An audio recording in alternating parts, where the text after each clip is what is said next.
You are listening to Wicked Psychotherapists, a podcast where two psychotherapists show you that taking care of and learning about mental health doesn't have to be wicked hard.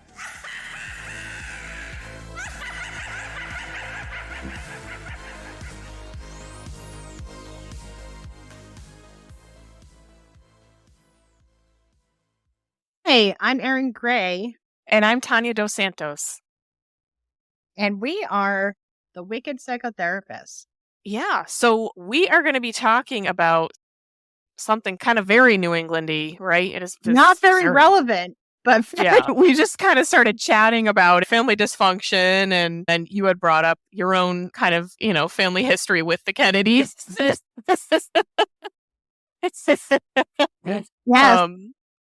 I don't know if that's something you'd want to share. Or I is would that love something... to share. I mean, Okay. if anyone who knows, anyone who grew up with me, family or friends, knows that my mother may have had an obsession with all the Kennedys, especially Jack. So growing up, we had pictures and photographs and silhouettes and books Whole works. and the whole works. I was baptized where the Kennedys were married. It was very confusing growing up. My dad from Boston and my mother an Irish Catholic, and my mother extremely unhealthy. Maybe she had an obsession. Sounds like it. It sounds like it. I'm thinking she did. I would probably diagnose her with unhealthy attachment. Unhealthy attachment to the Kennedys. Yes. It had me start relating a lot of different things in life to the Kennedys. And so Tanya and I were talking about it last week. I think after planning our show, we started talking about it. And about how a lot of families have dysfunction, whether it's small or large. And we're like, large. You don't get much larger than the Kennedys. Yeah, I mean, because there was, as we figured out, 9 kids. Oof. I really like that you also mentioned, I remembered this, that you have friends who would be like, are you like related to the Kennedys? And you weren't really sure. You were like, I don't know. Because how obsessed your mom was. And there was pictures all around and you were like, maybe? It is. It's very confusing growing up with, I would have some friends when I was younger ask, because when you walk into our front room, it was like not just a shrine to Kennedy, but it was like actual photos and stuff. You're like, oh, these could be real. These could be. Like, these look like family portraits that were given out at Christmas. Like normal families probably don't have that. Just. I don't know. I thought your story was hilarious because it was just there for you. And you were just like, yeah, like, I don't know, maybe they're like a distant cousin. And then mom would talk about them in normal conversation. So not just like, oh yeah, the president who was assassinated, she would gossip about the sister. She would complain about their teeth or their like who they married or any of that. Yeah, she would like just anyone that she would talk about, or just like their family. It was just like it was family, right? Yeah. Right. And like she would actually like have feelings. Kind of, I think we had mentioned this, kind of like how some people may feel about like maybe the Kardashians or something like that. Yeah. But like, I mean, I know this is a different level when you have a whole beyond a Keeping up with the shrine in the Kennedys. room. Yeah, if people are asking, are you related to them? Like, it's a whole different ballgame. But yeah, it was pre-reality show time. so that's your mom like started that trend. Yeah, it's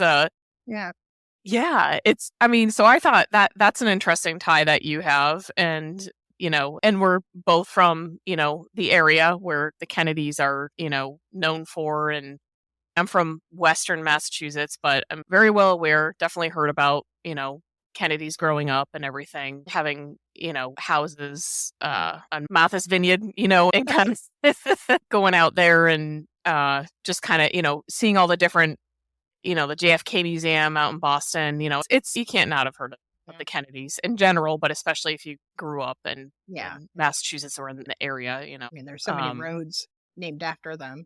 Yeah, it's true. Yeah. Yeah. We kind of wanted to take a look at just the family dynamics and maybe scrape off some psychology from there and kind of just, have a chat about it and just, Yeah. take a look at some of the things we found interesting within the Kennedy family. I know that had discussed the patriarch, Joe Sr., right? That he and his wife, Rose, were very much big kind of influences on all of their children to kind of be very successful, be in public service, to get out there and make a name for yourself. I think they were kind of like that engine behind the legacy that is, the Kennedy family that we know now. Yeah, to even look in a certain way. It was interesting what you said earlier, how you read or heard that they would talk at the dinner table and remind them Kennedys don't Mhm. cry. Yeah, that was their family motto, which says a lot, right? I mean, they were basically told from a young age that, this is not something that you do as if you don't express emotion. The less emotion that you express, the better, So that was Yeah. kind of the Yeah. message from the start, and to see Yeah. kind of how that worked its way throughout the different Yeah. generations. And So let's stop there for a second though. Like yeah. in a psychological standpoint and component, like not being able to express your emotions.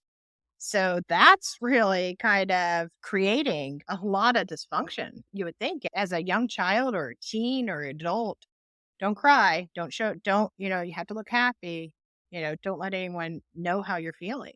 Yeah, it was almost, I think from the start, there was maybe a lack of being able to individuate. You had to kind of stick to this motto, this way of being. And it was almost like its own little culture, I guess, Mhm. maybe, within like that was the family culture, was to be stoic and to always be striving and thriving, as opposed to, talking about the things that you're feeling, that you're dealing with. So if you were having problems, if you were having issues, I would imagine, and this, totally just my own thinking, you had to stuff that down. You had to put that away, or Yeah. maybe put it towards something else that could be, kind of the sublimation, the good points of like, I'm going to really kind of sublimate some of this anger and this fear and work towards, really getting through school and getting good grades. That could be looked at as a benefit, but there's also side effects to that, right? Okay. Because you never really truly know what a good gauge of expressing yourself is. And, you Yeah. kind of maybe grow up not understanding if it is okay to kind of be who you really are, to express what you really want to say. Because I think that we were talking about, all the way to kind of present day and how that's shifted. And we'll get into Mhm. that more later with some of the Kennedy offspring, and where they're at now. But holding in, feelings, as I think we're all becoming more and more aware of, like, we're very kind of mental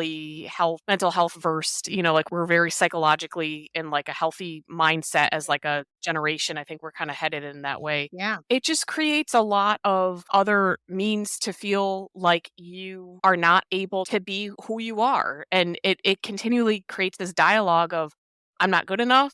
I have to keep this inside. And it also maybe creates interactions with other people and feelings like, well, those things are not important. Emotions are not important. Feeling is not an important part of, this or that.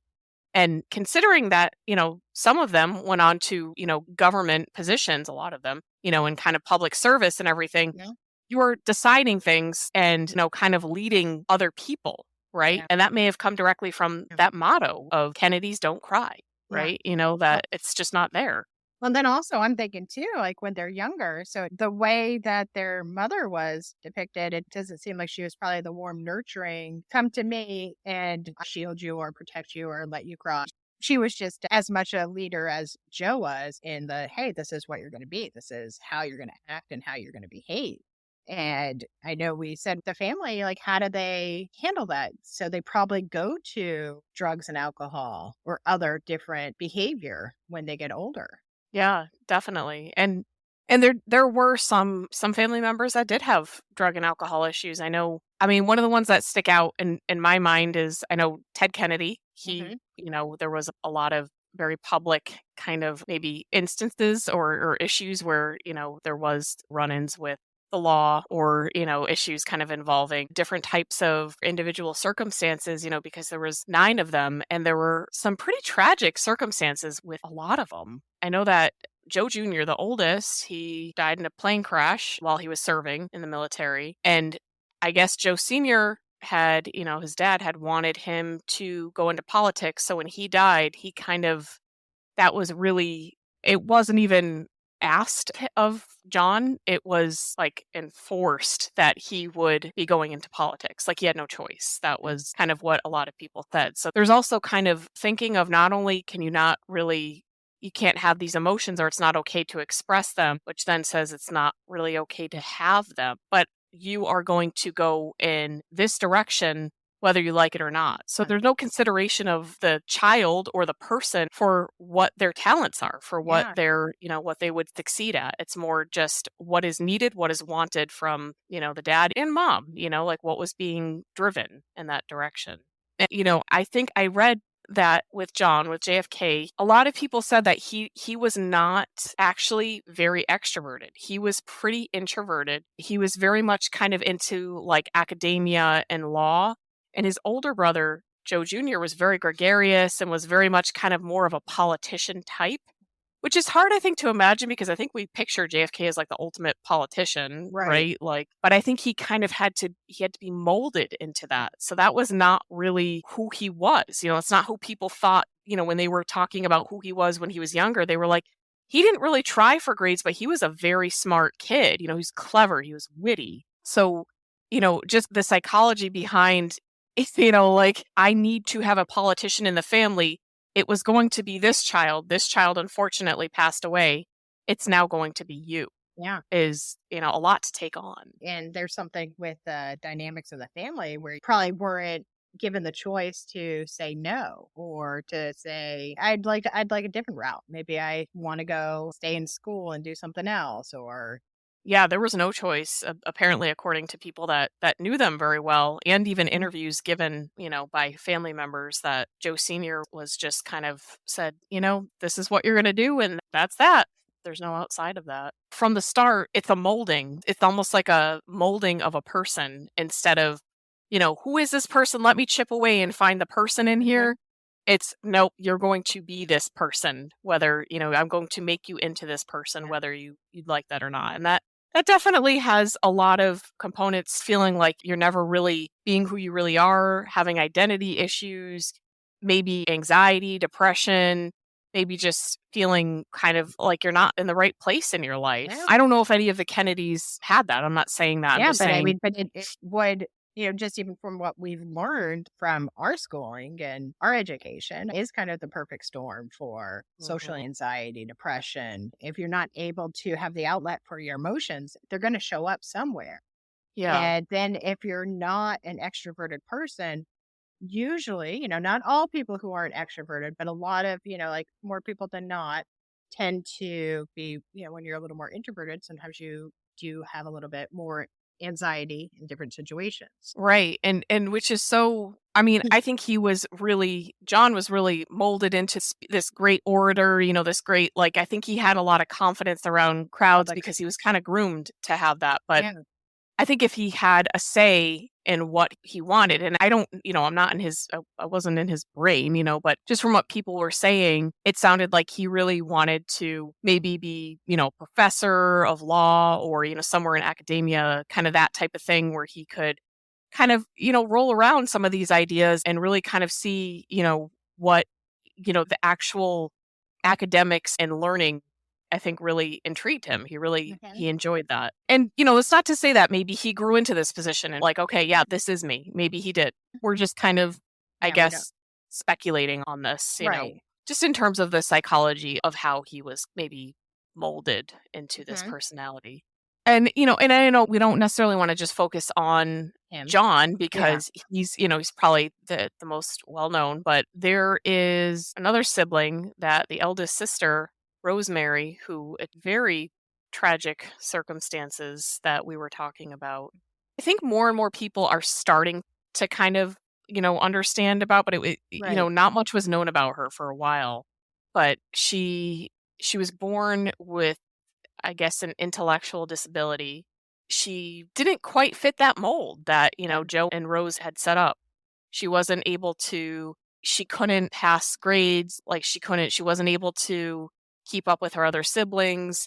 She wasn't able to keep up at social events without a lot of work being put into that and everything. And then as she got older, she still wasn't keeping up with that. They didn't like that. Maybe she was getting promiscuous or doing other things that might be acceptable for the age she was at too. So like you said, like she wasn't following their guidelines, their rules, or what they thought was the social norm.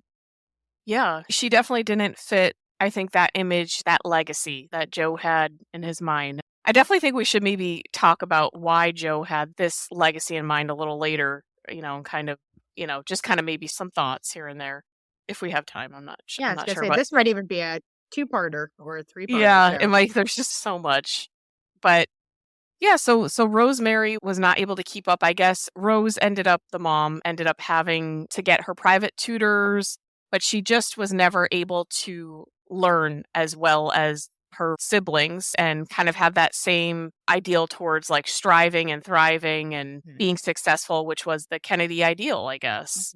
And there's a little bit of dispute around what happened to her around, I think it was around 23 or so. Yeah, But it was in the early 20s. It was 21. It was either 21 or 23. It was like one of those. okay, so she was young and and I think it's definitely worth pointing out, that we were talking about that Rosemary, she went over to England with her family when Joe Sr. was an ambassador. She was able to learn in the Montessori kind of fashion where it's like hands-on and learning with your own particular style of, maybe tactile experiential learning. And she thrived with that. She did really well to the point where they were even trying to, train her to be a teacher's assistant. Yeah. Yeah. Yeah. And so she was doing really well with that. And I guess when that ambassadorship ended and they moved back to the States, she kind of floundered a little bit. And it still just was not fitting that norm, that Kennedy norm. And it was recommended, I believe, by a friend, like a family friend who was also a doctor, the lobotomy procedure, where the front part of your brain is disconnected from the rest of your brain. That's the most scientific I can get with that. But that's basically, and it obviously would have huge. It's not a practice that is, that we do nowadays because it's considered cruel, because it is cruel. Yeah, it is. It completely destroys, that person's personality. They can have physical and mental issues afterwards following that. And unfortunately, the decision was made. There's some debate about who made that decision for Rosemary to have a lobotomy at 23. Yeah. I mean, yeah, it's because there are some people that have partial now to help with seizures and different things, and where they're medically needed and done properly. And this was not needed. And from what I read, wasn't even done by somebody who was really fully trained in what was supposed to be done. Right. Right. That's a good point. That, yeah, there are, I'm sorry, I misspoke, but that there may be procedures that are maybe not a full lobotomy, but maybe like a partial lobotomy for people that do have those medical the grand mal conditions. seizures. Yeah. I know it's not common practice, but it is still something that people do. But again, it's completely different than what happened to Rosemary.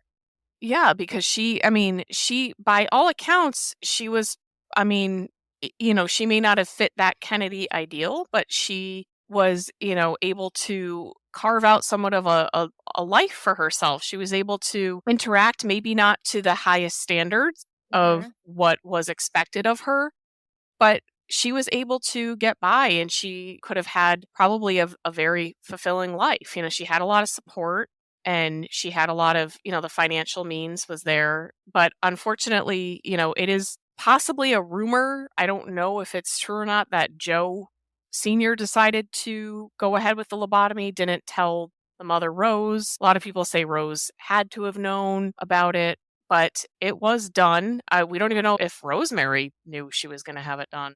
But after the procedure, she couldn't walk, she couldn't talk, couldn't take care of herself. So she was completely disabled and was able to gain some of that back, but had to be in 24/7 care support for the rest of her life. Yeah. And then you just wonder too, I'm just speculating, like Mhm. what the siblings must have thought and how they must have thought of their parents after. Yeah. It, If they knew exactly what had happened, because I think there was a time no they one said they knew. didn't really know. Yeah, they said they didn't even know where she was or what happened. And, but again, we're just reading what could have been filtered, to make who knows what Right. is the truth or what wasn't the truth. But it's like, yeah, you just wonder, like, what, because most of the children were in their 20s as well. I mean, Ted and Bobby were probably younger, but yeah, everyone else was probably like old enough that they would understand what To was be happening. aware. Yeah. Yeah, that's something, and that they just didn't see her for a long period of time. And then finding out about that, I mean, yeah, that's a lot of, I think the article even touched upon, like, not only is that, of course, traumatic to Rosemary, but yeah, her siblings, and being able to, kind of wonder why that had to happen, that it wasn't good enough. It maybe wasn't good enough for, the Kennedy family to have someone who was intellectually disabled, but then a procedure was performed where she was unable to even care for herself Yeah. or even, be able to speak in full sentences.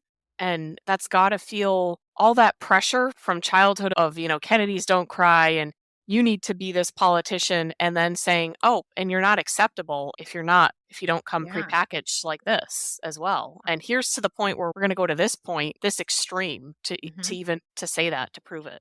Yeah. That's devastating. Yes, I That's mean, a lot of trauma. yes, it's horrific. It's like when you just think of that whole scenario, it's really sad. And it had to have impact on all the family members, like the children. Yeah. And I know in the past, I've talked about, intergenerational trauma. So here this and other things that have happened that's going to affect their children and then their children.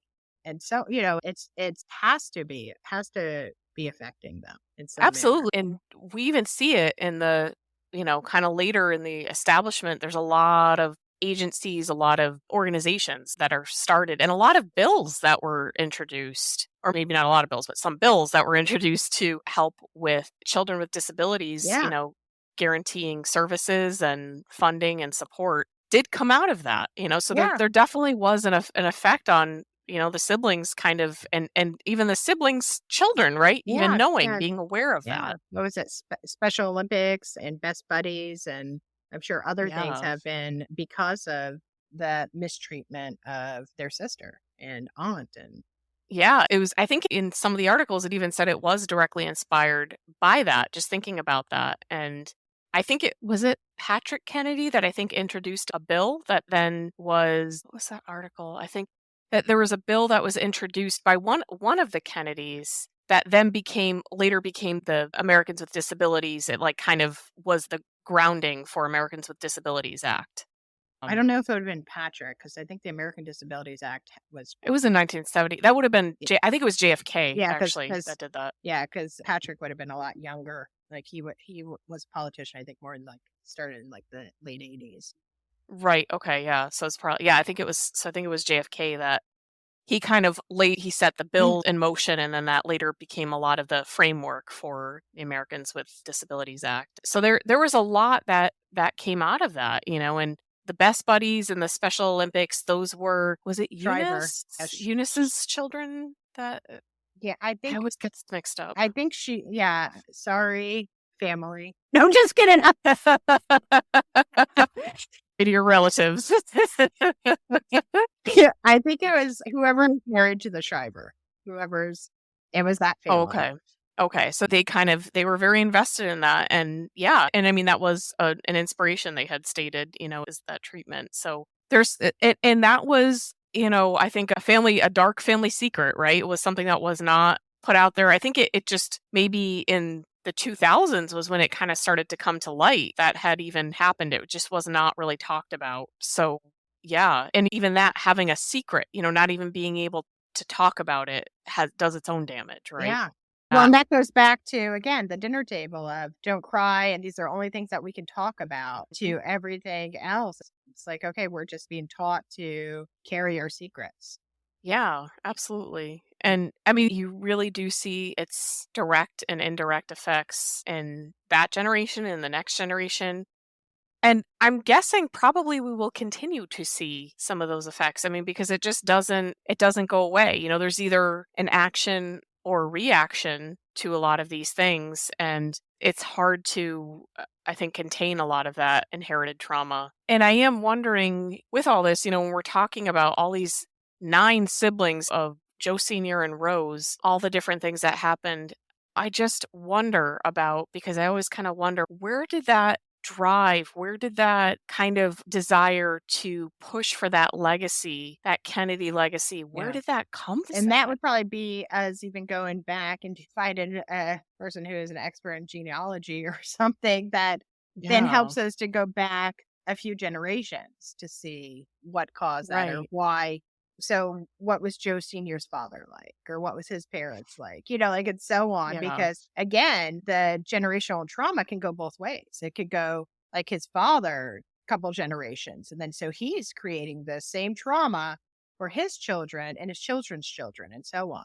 Right. If it's not, if no one's stopping it or no one's talking about it, it's hard to realize like, oh, wait a minute, this isn't how I want to be, or this isn't normal.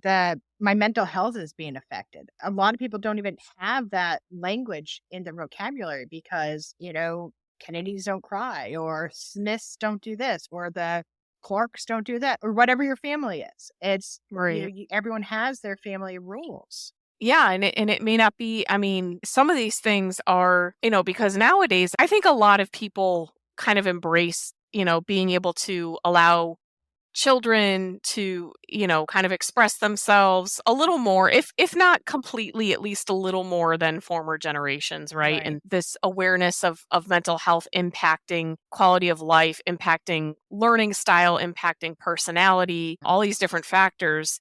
But if some of this trauma is showing up back in a time when that, it was more about survival, say in the 19th century or something, you trace that back, and there was more a focus on how am I going to survive and then also build on that and thrive. And this mental health stuff, this stuff that you feel, that's just going to get in the way. So Kennedys don't cry, we just don't, let's build up on this. And so I'm wondering if maybe that was kind of part of the, thinking in that was that it may be possibly, and this totally, I have no idea. I'm just wondering if maybe that was just from the time. Part of the thinking, was to build upon that thriving and to really kind of say like, that's the definition of success. It's not necessarily to feel like feel happy and to feel like you have a good family and everybody feels good and can be themselves. It's to have successful high-end politicians, being at the highest position in the country, in the world, president of the United States. That's success. That shows that your family made it. You have something behind your name. Yeah. And then everyone is also put on different standards too.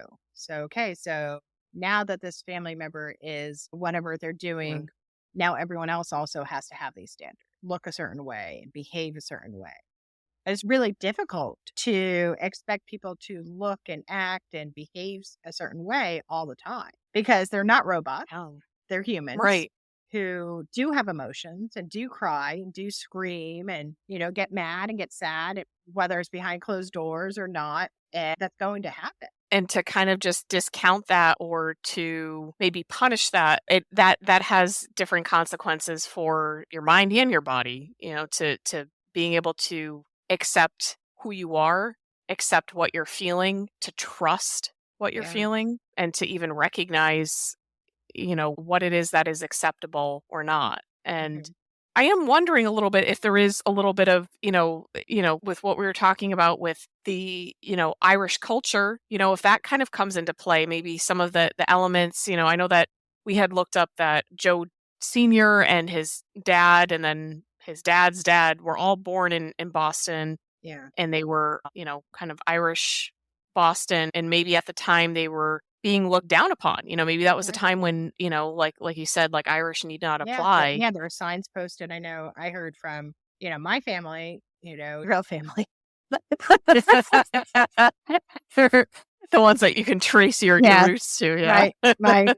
But that there was that there would be the Irish need not apply posted in windows and stuff. And so that had to be really difficult for people when they came. And Yeah, there's almost an element of if you want to succeed, you already have a barrier standing between you because you can't even apply to this job to try and work your way up just because of your heritage. I mean, that's a kind of I guess like kind of, instant maybe chip on your shoulder, to kind of being like, hey, if I want to be successful, there's that standing right in there and I'm gonna carry this right with me and I'm gonna make sure they think I can't work at that store. I'm gonna own 5 of them, and kind of I'll create, compensate for that. yeah, I'll create, I'll create this little army of politicians, or where a lot of people are like, okay, well, we're going to start a business. We're going to do this. And so their business was figuring out what the correct was recipe to have politicians. Okay, well, we I like have to that. go, we go to the boarding schools. They get them to the Ivy League school. They extracurricular of tennis and yachting or whatever else might look good on the resume. So they Right. figured that out. Yeah, it's the forever what looks good to get us from here to here and then Mhm. maybe here. And I did read that JFK, he went to all those, prestigious schools. He went to like Choate and he went to like some prestigious school in Britain for economics and he had all the right stuff. He was groomed in all the right Mhm. ways, right? And Bobby Kennedy, he ended up kind of following in his footsteps, although he was more kind of I guess, social justice kind of aspect to it. So maybe it was looked at as we need like a real powerhouse, a real kind of leader, someone who will be, leader of the free world and then, someone who is going to champion some of these social rights. Yeah. That looks really good as well, too. And it's unfortunate because there's also other siblings that I think don't or maybe it's fortunate that they don't get talked about as Yeah. much. Maybe they don't want that. Maybe that's exactly they maybe stayed away from the limelight. Or maybe it was purposeful because you don't hear too much about the female members Yeah, as much. that's true. So it's Yeah. like just the men in the family. And I don't know if it's because the father was a chauvinist. No, I mean, I mean, maybe. I you mean, know, it would kind of, Kennedys don't cry. Women were considered, to be more emotional. Maybe it was just automatically considered that, the boys have an upper hand here, yeah. kind of thing. Yeah. Or maybe he Um, had very male, female gender roles. Like it was he's like, okay, well, this is what you do. This is what we expect of the females. Like it could have been, you'll marry a politician or you'll marry somebody who is that is doing this. interesting. Yeah. Because, well, actually, one of the Kennedys, Kathleen, who is always called like the forgotten sister, which I think they all are kind of forgotten. Yeah. But Kathleen, I guess, was shunned from the family because she married a Protestant, from being a prominent Catholic family that was looked down upon. And this husband actually ended up, I think they only were married for 4 months before he died.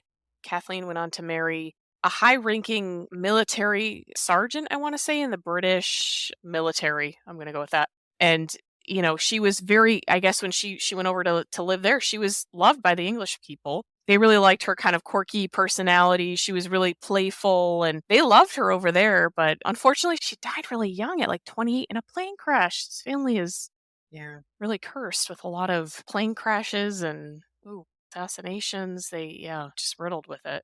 I definitely think there is kind of maybe some gendered roles that were kind of expected and kind of played out there, right? You could definitely see it. And I've never heard really anything about Patricia or Jean, really. No.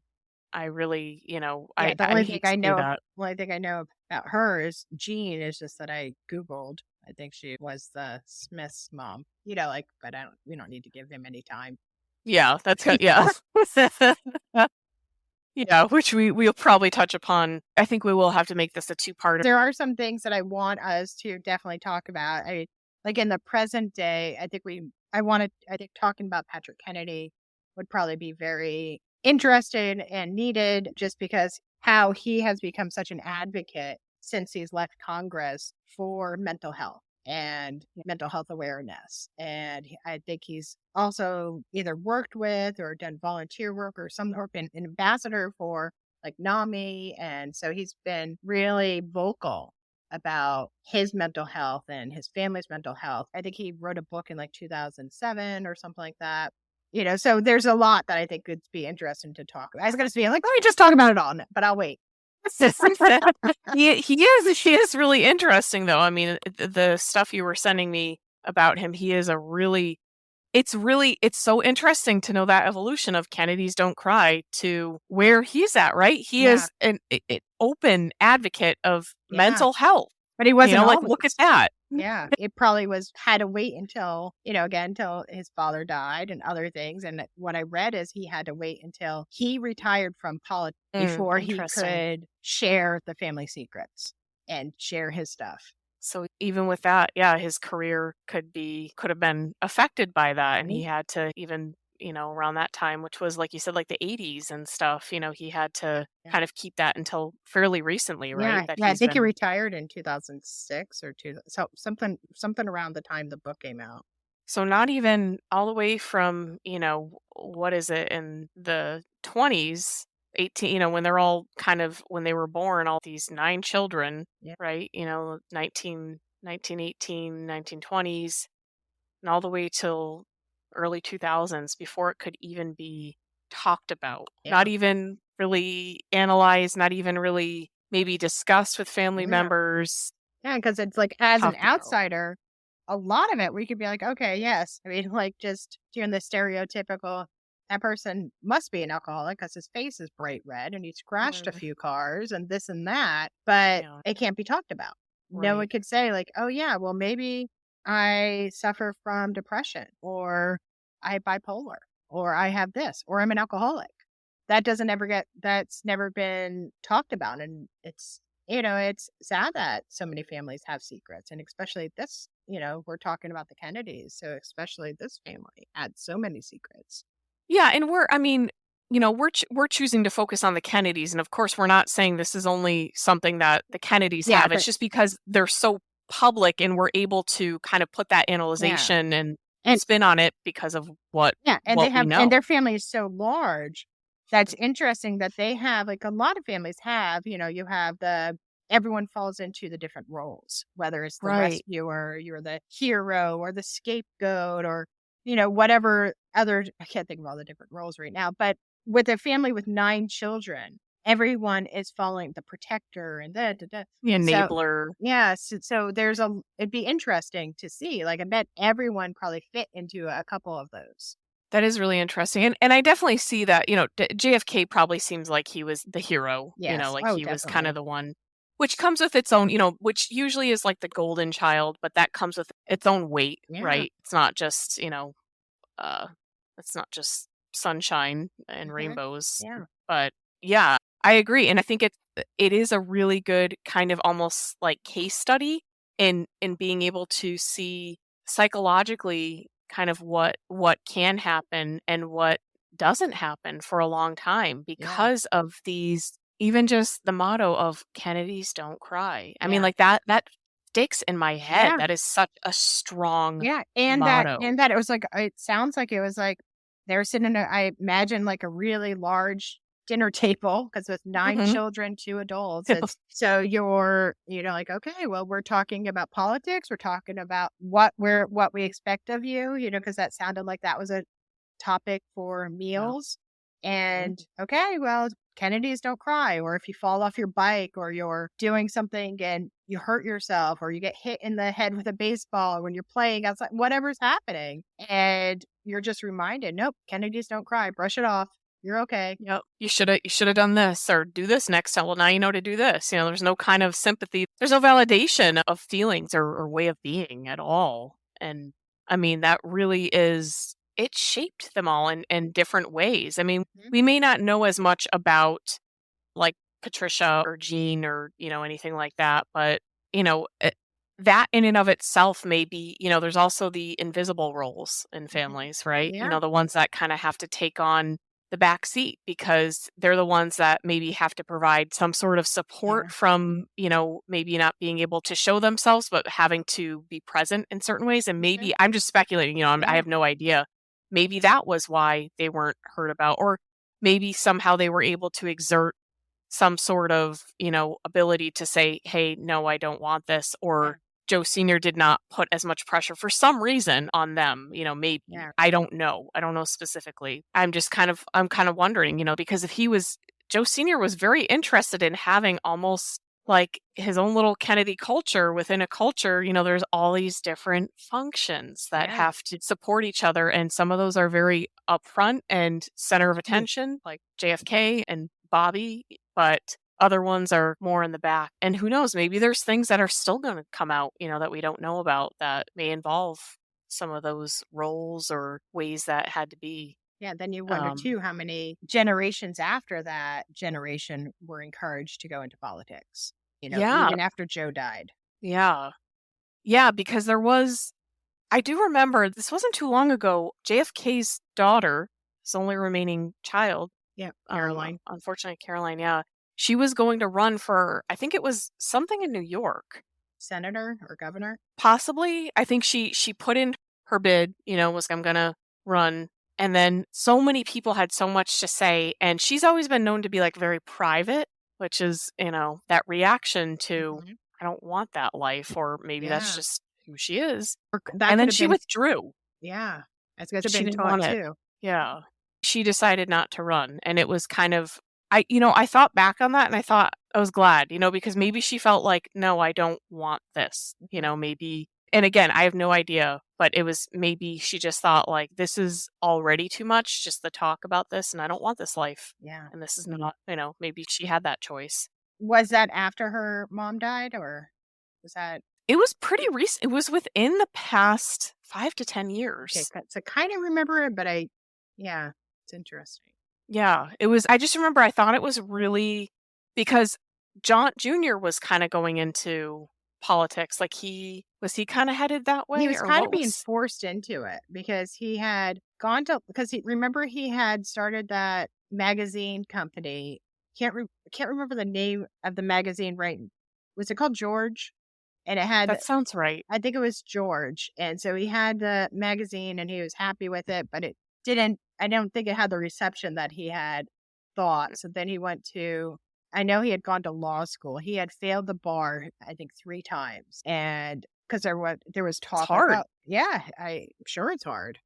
But like, I know for the Kennedy standard, that's a different story. Yeah. Right? And then I think there was a lot of expectation that he would probably go into politics because he has the name, and he probably would have been, definitely groomed, but he was pretty rebellious. And I think Jackie tried to shield them a little bit from that. Yeah, she kind of, because she didn't grow up a Kennedy, right? She's got a whole different story, not saying her upbringing was ideal at all, but, she had different experiences. So she probably thought something different for her children, and even though, who knows if JFK thought, well, this is maybe not the way, I don't want to do it to this extreme, but I still want this for my children. Maybe that's still kind of, that idea, that feeling of passing on a legacy was. Yeah, it could have been there. Like if he, who knows, like when they had children, if he told her, this is what I want. Yeah, we don't know if that was like a discussion or if that. Or no way, this is not the life I want for them. I want it to be different. Yeah, it was definitely, something that I guess was not able to, unfortunately, play out with John Jr. We couldn't really see what happened. But I do think probably this might be a good place to stop. Yeah, I do too. And maybe the next time we talk, maybe we could talk about a little bit of that generation, like the nieces and nephews generation. Like we don't know all of them, but we know like a little bit about John F. Kennedy Jr. and so on. So that might be kind of interesting how it ties in. Yeah, I think that would be really cool up to modern day with some cool stuff you were talking about with Patrick Kennedy and maybe some scandals along the way. Scandals are always fun. Who doesn't love a little gossip, right? Yes, but definitely just so much psychology weighted in that family wrap, of just like it's there, it's almost palpable. It's so many different kind of ideals, core thoughts, things that really just possibly could be said to be distorted thoughts, right? Depends on kind of what side you're looking at, but We'll jump into it more next week, and yeah, maybe with the kind of newer-ish generation, right? And kind of Yeah. take a look at some of the things that maybe have changed, have evolved, and maybe some things that maybe have not so much or Yeah. devolved even. Yeah, and then maybe even Um, some of the things some of the positives too that have happened with it. Absolutely. Yeah, definitely a lot of positives. So that's our little spiel on the Kennedys, on Erin's family, Yeah, my on family. Yeah, so if you guys want to invite me to do anything, I'm free. No, We are the Wicked Psychotherapists. So yeah, subscribe, like, yeah. add comments, add in how we were wrong because we know we don't have it all right. We Your don't have facts things are like in front of wrong. us. Yeah, we This is we just from us try. reading. We didn't write a paper about it. We just Yeah. read, and It's just um, our thoughts organically some of coming it could from just be mixed gossip from my mom when she some of the family gossip. she's rolling in her grave right now. I don't know. It's supposed to be her. We're gonna have like a dream tonight, and she's gonna come to you and be like, "You did not say this." Yeah, I'll be like, "Oh, I know who Jean was now." Yeah, that is. I feel really bad that it's because they get overlooked a lot, and then we were kind of just like, "Oh yeah, and them." But I mean, I do want to try and see if there was anything, or if there was an intentionality about maybe the fact they didn't want to be written about in history, which is understandable. Well, we hope that you enjoyed this talk, and we will continue. We will have a part 2, same time, same place. So thanks for joining us, and we hope you take care. Yes, have a great week. Bye, guys. Bye.